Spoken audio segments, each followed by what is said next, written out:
All right, hello. We're Little Albert. We are 2/3 of an experimental improvisational band based out of Sudbury, and some of us are also developers. So we decided that we would give this a shot and see what we could do. And we wanted to make a party minigame type of thing. And once we were given the 70s theme, it sort of all came together that we were going to not only follow that theme, but also kind of combine our last decade of being together as a musical unit into our project. So as you can see on stage, we have some theremins, and what we did for the bulk of the first day of development was write and tweak an audio driver that actually enables you to play our game using audio input device. Now these theremins work out particularly well because the signal is fairly clean. You can also use any kind of sine wave generator, so if you can find something on your phone to do that, you can use your phone to play this game technically.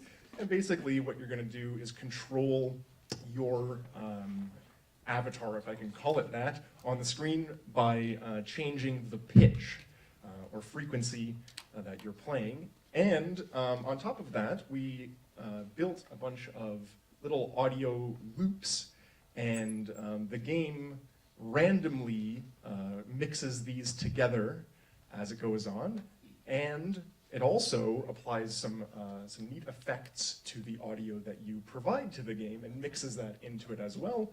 And all the sound effects are in the same key as the, at least in-game music. So you're going to see what this looks and sounds like in a moment, hopefully. Okay.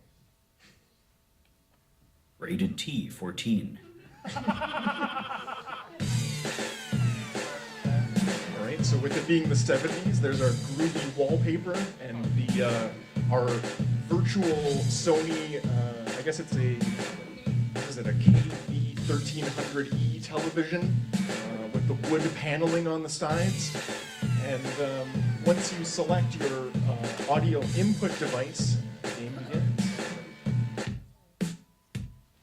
I'm going to get over here.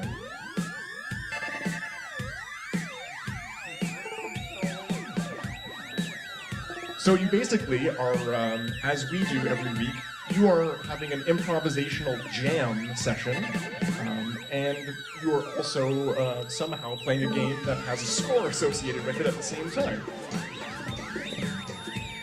So you are, in effect, in a 70s kind of way, doing what we do for fun all the time.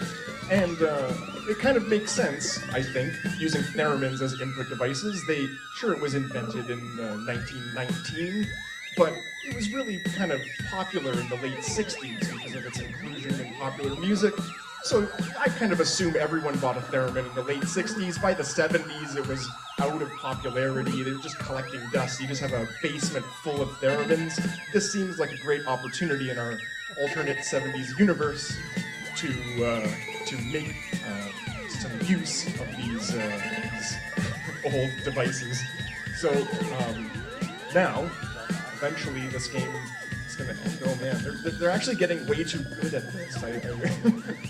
It's odd that we've managed to practice this all weekend, so maybe this game will take a while to end. Oh, here we go. So now, the interesting thing is that all of that you just heard while you were watching that game was recorded. So when you're finished your game, you can go to your Windows music folder, and inside that folder, you will find a WAV file with a full mix-down of that game. So you can listen back to every game that you played, and since the backing track is randomly selected in a sequence, no two games look or sound the same. So essentially, because we've recorded literally every jam session we've ever done for the past decade or more, we are now allowing you to add further to our own library by producing these experimental tracks. So I think, is that everything? Yeah? All right. Thanks a lot, everyone. Cool guys. Last year, one of my favorite parts of the whole competition was walking into the lab and seeing a theremin set up for music recording. Never thought in 1,000 years we'd see them again this year use as input controllers. Way to go, guys.